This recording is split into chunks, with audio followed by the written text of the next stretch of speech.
Andrew, we've got that by-election you and I have been talking about now. The date's set to find the replacement for Stuart Robert, but still he leaves a bit of controversy behind, doesn't he? He certainly does. The date of the Fadden by-election is 1 week after the report of the Robodebt Royal Commission comes out, a report bound to criticise the former member Stuart Robert.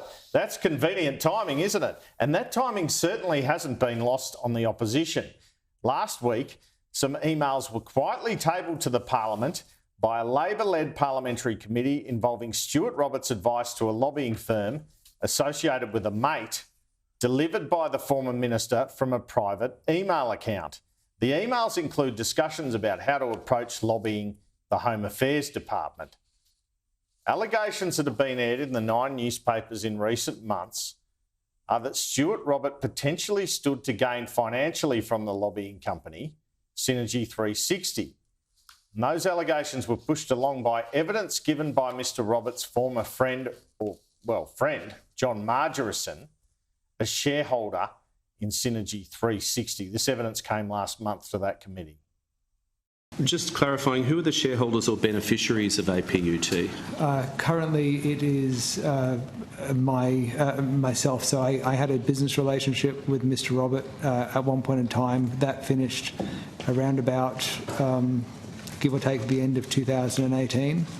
And so he would have at some point been a beneficiary, had a beneficial interest in APUT?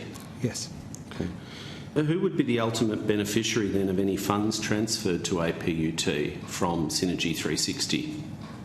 Well, it would be me owning it now, yeah. The question for the member for Fadden and the Leader of the Opposition is, did the member ever directly or indirectly seek to or receive a financial benefit from Synergy 360, and is there still a potential benefit owed to him? And a further question to the Leader of the Opposition. Do you endorse the conduct of the member for Fadden in the light of the evidence that we've heard? Now, I've spoken to Stuart Robert today about any financial benefit he could have received from involvement with Synergy 360, and he denied he stood to gain anything. Stuart Robert told me about the lobbying firm Synergy 360. I never had any financial interest in the company.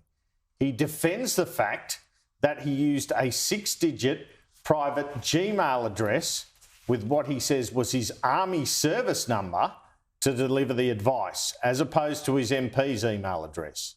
This is what Stuart Robert said to me this afternoon. He said, "Do you help people out?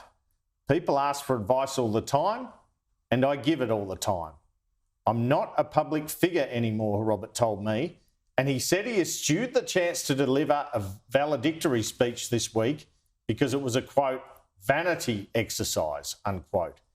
He also asks, concerning Synergy 360's lobbying on behalf of the firm Unisys, does Unisys have a single contract with the Commonwealth? And the former member for Fadden does think the tabling of these emails and the by-election timing is not a coincidence. But most people in Parliament believe this issue will be looked into by the new National Anti-Corruption Commission, Kieran.